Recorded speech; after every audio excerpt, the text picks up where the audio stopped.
E aí galera, beleza? Hoje nós vamos retornar aos nossos experimentos do livro Practical IoT Hack. No vídeo de hoje, nós vamos fazer o bypass em um mecanismo de autenticação implementado no STM32, através de engenharia reversa. Para realizar esse experimento, vocês vão precisar de um STM32, no meu caso aqui é o STM32 Blue Pill, de um conversor serial USB, para entender como funciona o mecanismo de autenticação, e do ST-Link, para fazer o dump do firmware que a gente vai fazer em engenharia reversa. O mecanismo de autenticação implementado no STM32 utiliza o protocolo UART. Para fazer o bypass, a gente vai utilizar o protocolo SWD, uma versão simplificada do JTAG. Antes da gente ir para o experimento, vou explicar um pouco sobre esses dois protocolos. Caso você queira pular a explicação, pode pular para a minutagem que vai aparecer aqui na tela. O primeiro protocolo é o protocolo UART, que significa Universal Asynchronous Receiver Transmitter. Esse foi um dos primeiros protocolos de comunicação serial implementado. Diferente do protocolo I2C e do SPI, que a gente viu nos vídeos anteriores, o UART funciona de maneira assíncrona. Quer dizer que os componentes não têm um clock compartilhado para orquestrar a comunicação. Ao invés do clock, é utilizado um bit de paridade para organizar a comunicação entre as partes. Além disso, o UART tem apenas dois fios, um fio de transmissão e um fio de recepção. O UART não possui uma arquitetura master-slave, como os outros protocolos que a gente viu nos vídeos anteriores. Para estabelecer a comunicação UART entre dois componentes, C1 e C2, a gente vai precisar de um fio TX de transmissão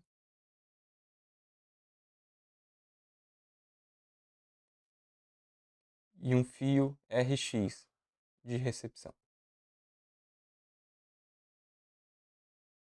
Que ambas as partes podem tanto enviar como receber dados uns dos outros. Além disso, deve ter um fio ground e, obviamente, o sistema tem que ser energizado. O outro protocolo que nós vamos utilizar hoje é o SWD, significa Serial Wired Debug. Esse protocolo é uma versão simplificada do JTAG, desenvolvida especificamente para os chips com arquitetura ARM. Para quem não sabe, os chips de arquitetura ARM são os chips utilizados em celulares e outros tipos de dispositivo embarcado. Assim como o JTAG, o SWD é um protocolo para debugging, só que utiliza apenas dois fios ao invés dos 4 fios do JTAG. Para conectar dois componentes utilizando o SWD, a gente vai precisar de um fio SWIO para input e output de informações e um fio SW-CLK para o clock. Beleza, agora vamos para a bancada para ver como funciona o mecanismo de autenticação que foi definido no STM32. Para acessar o mecanismo de autenticação, a gente vai conectar nosso M32 ao computador utilizando o conversor serial USB. Vamos fazer a conexão do conversor serial ao STM32. Para isso, a gente vai ligar o ground no ground, vai ligar o RX do conversor serial no TX do STM32 e o TX do conversor serial no RX do STM32. A especificação do STM32 diz que o A9 é o TX e o A10 é o RX. Vamos fazer a conexão aqui.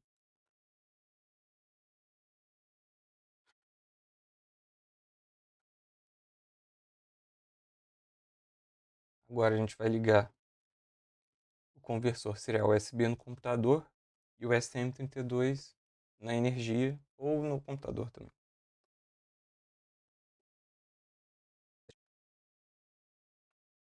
Vamos para o terminal para ver como funciona o mecanismo de autenticação.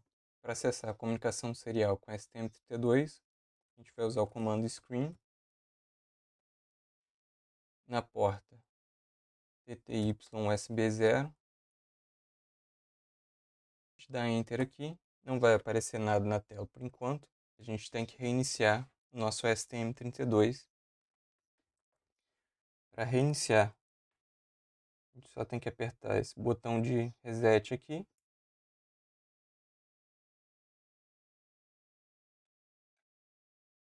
E a mensagem vai aparecer na tela.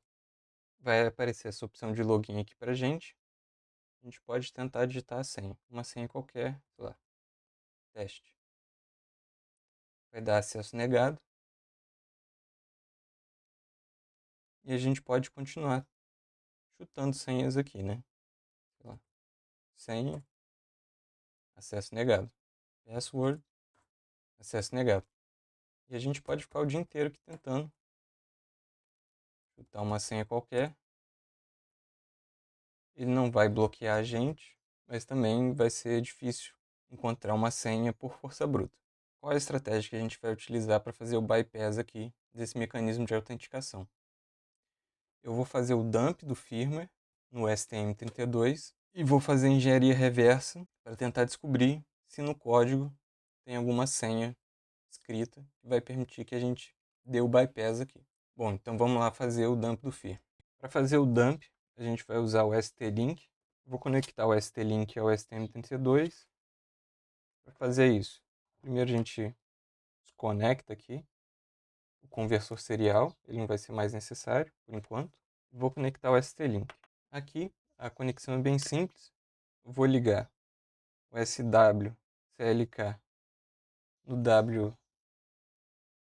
no SW-CLK, o SW-IO no SW-IO, o ground no ground e o 3 volts no 3 volts.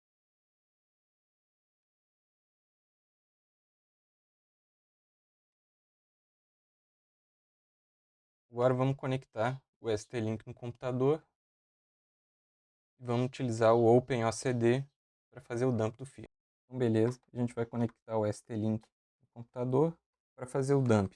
A gente vai usar o OpenOCD.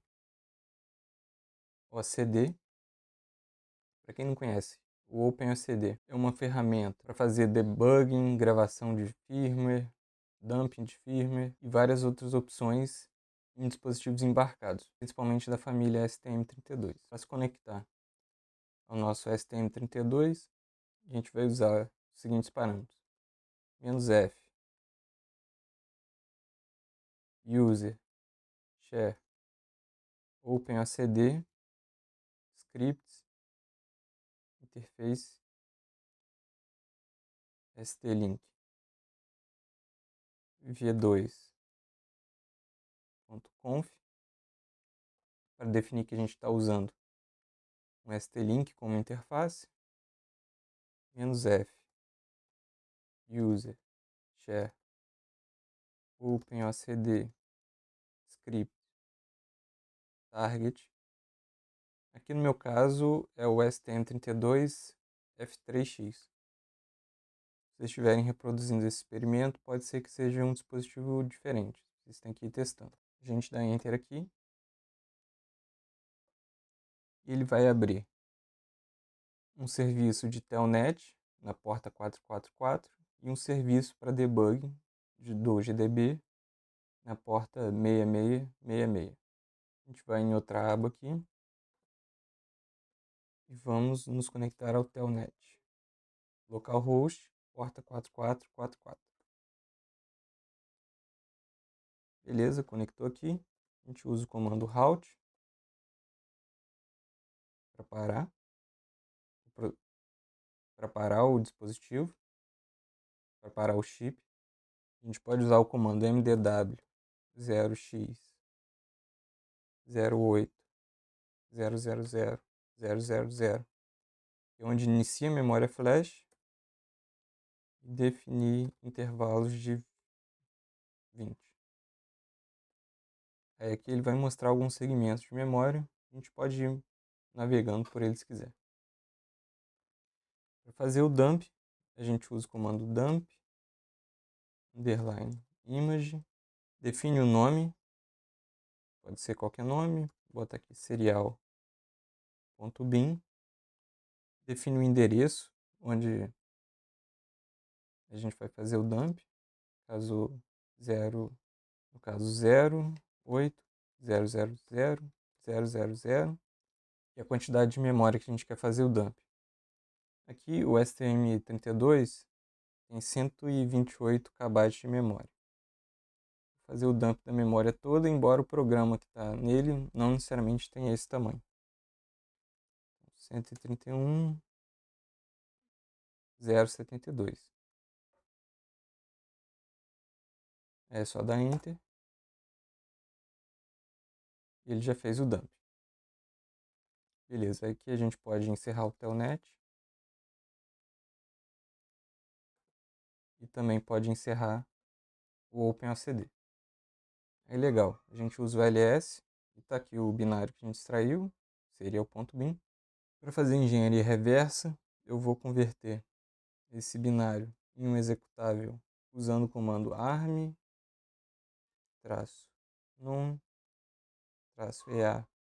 bi-obj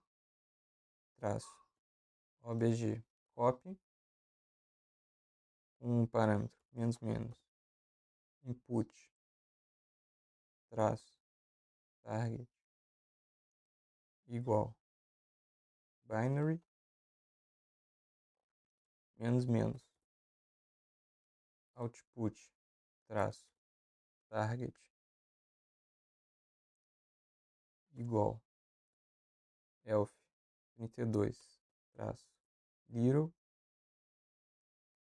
Vou dar o nome do binário, no caso seria o ponto .bin, e o nome do output seria o ponto .elf. Aí beleza, está aqui o nosso executável. Nesse momento aqui, a gente vai divergir um pouco do livro. O livro ele vai encontrar a senha analisando o fluxo do programa com GDB. Eu optei por fazer a engenharia reversa do binário, primeiro porque é mais divertido, segundo, para tornar o exercício mais interessante, e terceiro, porque eu estou estudando engenharia reversa e eu queria pôr em prática as coisas que eu estou estudando. Para fazer engenharia reversa, eu vou usar o Ghidra. Para isso eu entro no diretório do Ghidra e uso /Ghidra run. Vai iniciar aqui, vai demorar um pouquinho, já volto. Beleza, abriu aqui. Já tem esse projeto aqui que eu estava estudando anteriormente, antes de gravar o vídeo. Vamos fazer do zero. Eu vou excluir esse arquivo aqui da minha análise anterior. E vou subir um novo arquivo aqui em File, Import File. Vou subir o arquivo .elf. Vai carregar aqui. Aqui a gente só dá um OK.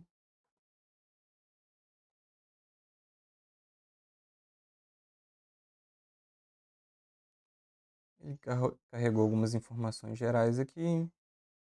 Aqui a gente pode dar OK também. Para começar a análise, a gente clica no nosso arquivo aqui. Depois de carregar o arquivo, ele vai perguntar se ele quer fazer algumas análises automáticas. A gente vai dizer que sim. Vai dar algumas opções. Vou marcar essa aqui a mais.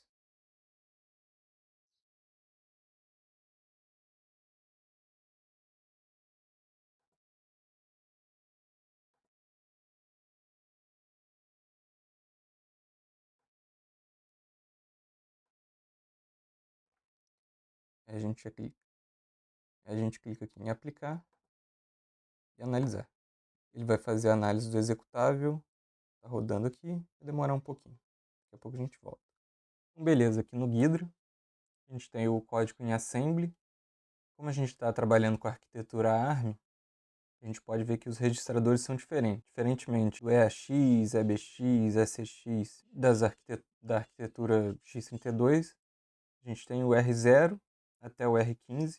Algumas instruções aqui também vão ser diferentes, mas ao longo da análise a gente vai ver isso com mais detalhe. Bom, a ideia aqui é a gente tentar encontrar alguma função que faz comparação com alguma string e com sorte a gente vai descobrir uma string que é a senha para se autenticar no STM32. Legal, a gente pode ir aqui aba de funções, a gente vai ver que ele detectou várias funções. Não necessariamente o programa que roda no STM32 tem todas as funções. As funções podem ser funções que foram importadas durante o processo de compilação. Uma coisa interessante aqui do Ghidra é que aqui do lado do código em assembly ele tenta reconstruir a função em C correspondente à função em assembly. Não necessariamente essa função original. Por exemplo, se a função original usar um switch case do C, ele vai montar a função em estruturas mais básicas, de if e else, por exemplo. Legal, como a gente está procurando por uma string, a gente vem aqui em window, vamos olhar define the strings. Legal, aqui ele tem alguns valores que a gente não sabe exatamente o que é, mas aqui a gente tem coisas reconhecíveis, né? Tipo, esse socraw.org, access denied, que a gente até recebeu lá quando a gente estava tentando estabelecer a comunicação com o STM32. Tem uma mensagem de login. Clicando aqui nos valores, vai aparecer aqui na janela da esquerda, onde estão essas strings no código em assembly. O que a gente pode fazer? A gente clica aqui com o botão direito, Reference, e vê onde no código tem referência a esse endereço. A gente clica aqui e não tem nenhuma referência explícita, o que teoricamente não faz sentido, né? Como a gente viu o programa em execução, a gente sabe que essas strings são utilizadas em algum lugar. Para continuar a nossa análise, a gente anota esse endereço aqui de memória, o 13C18, 13C28, 13C38 e 13C48. A gente vai tentar encontrar manualmente onde que isso aqui está sendo utilizado. Depois de navegar um pouco aqui pelo código em assembly, eu encontrei essa estrutura aqui, DAT e um endereço, e a gente vê que isso é uma espécie de tabela de referência, esse xref aqui. Uma coisa que me chamou a atenção é que esses valores aqui de endereço são muito parecidos com os endereços da string. Não são exatamente iguais, mas é uma hipótese que eu vou querer testar. Para ver onde que esses valores estão sendo utilizados com mais facilidade, eu vou clicar aqui com o botão direito e vou renomear esse valor. O 3C18 eu vou mudar para soc raw.org.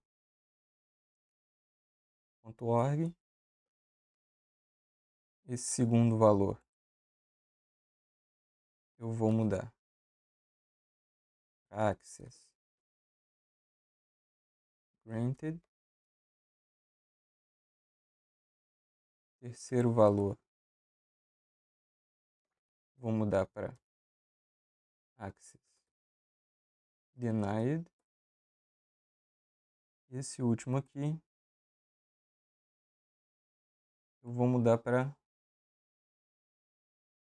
login. Beleza. Talvez agora fique mais fácil da gente identificar as funções. Vamos clicar aqui, por exemplo, em access denied. Foi uma das strings que a gente viu quando a gente estava interagindo com o STM32 através da comunicação serial. Clicando aqui com o botão direito em reference, a gente clica em show ref to access denied. A gente vê que tem uma referência. Vamos clicar aqui. E a gente foi direcionado para uma função. Vamos ver que função é essa.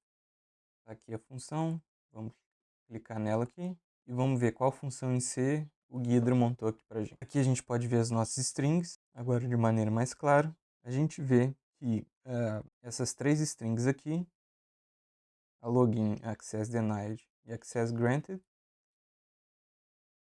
estão sendo chamadas por essa função aqui 12838. Como a gente interagiu com STM32 e viu que essas strings foram mostradas na tela, pelo menos a login e access denied, a gente pode assumir que essa função aqui é uma espécie de função print ou serial print, alguma coisa assim. Vamos renomear essa função aqui para facilitar o nosso entendimento. Vamos dar um rename, print, ou melhor, serial print. Beleza, já está ficando mais compreensível essa função aqui que a gente está analisando. Beleza, agora vamos ver como é que a função interage com a string socraw.org. A gente vê que ela é usada como argumento dessa função. Por enquanto a gente não sabe o que essa função faz, mas o que a gente pode observar? Que o output dessa função é atribuído a essa variável ivar2 e que se ivar2 for igual a zero, ele vai printar para a gente acesso garantido, caso contrário, vai aparecer acesso negado. Então aqui a gente pode fazer uma outra hipótese, né? Que o programa está fazendo uma comparação de uma outra variável com essa string aqui, socraw, e que se essa comparação retornar um valor zero, ele vai dar o acesso para a gente. Talvez isso já seja um indício bastante forte de que essa daqui é a senha que dá acesso para a gente. Vamos analisar um pouco mais o nosso executável aqui. Bom, como a gente viu, esse uvar1 provavelmente é algum input do usuário. Vamos renomear aqui como input. E provavelmente esse valor aqui, data, é alguma espécie de buff ou algo assim. Vamos renomear também aqui como buffer. A gente pode procurar algumas referências aqui. Vamos ver se a gente encontra alguma coisa.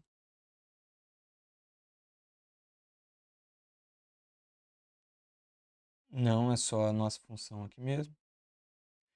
Aliás, deixa eu renomear a função aqui também.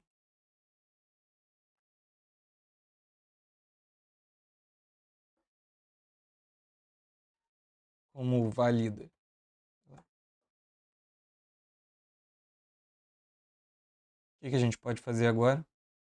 É ver o que essa função aqui, 13018, faz. Vamos tentar descobrir se ela faz alguma comparação de strings. A gente clica aqui nela. E é redirecionado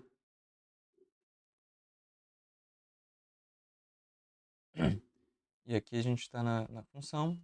Vamos dar uma olhada aqui, ver se a gente descobre alguma coisa interessante. Vou substituir o nome aqui por compara. Uma coisa que me chamou muita atenção aqui é que, analisando o código em assembly,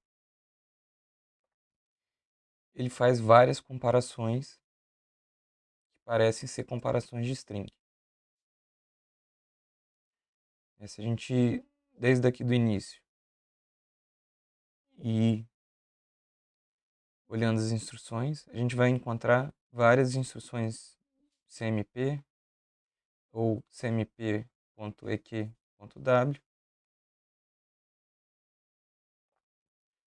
Enfim, a gente pode ir rodando aqui e vai ver que tem várias comparações. Como a gente tem várias comparações aqui, de registradores e de valores e de strings, a gente pode fazer a hipótese que, de fato, essa função é uma função que compara duas strings. Bom, a gente não tem nenhuma certeza podídica de que soc-raw.org é a nossa senha, mas eu acho que a gente já tem algumas evidências que permitam que a gente faça um primeiro teste para ver se essa é de fato a nossa senha. Vamos lá conectar o nosso STM32 ao conversor serial e vamos testar esse valor aqui para ver se é a senha mesmo. Então, legal, vamos usar o screen aqui de novo para iniciar a comunicação serial. Vamos ligar o STM32. Vai aparecer a mensagem de login aqui para a gente. Vamos ver se aquela string que a gente achou de fato é a senha. A gente usa soc-raw.org,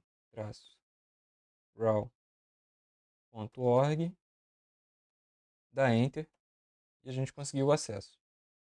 Beleza, essa era de fato a senha. Então é isso, galera. Esse foi o experimento de hoje. Essa foi a primeira vez em que eu fiz uma engenharia reversa em um caso mais ou menos real. Então não sei se tem uma forma mais simples ou mais direta de fazer o que eu fiz, mas o jeito que eu fiz foi o jeito que eu consegui. Se você souber de uma forma melhor, deixa no comentário aí uma solução mais simples. Se você gostou do vídeo, tem alguma dúvida ou sugestão, deixa um comentário aí embaixo. É isso, até mais.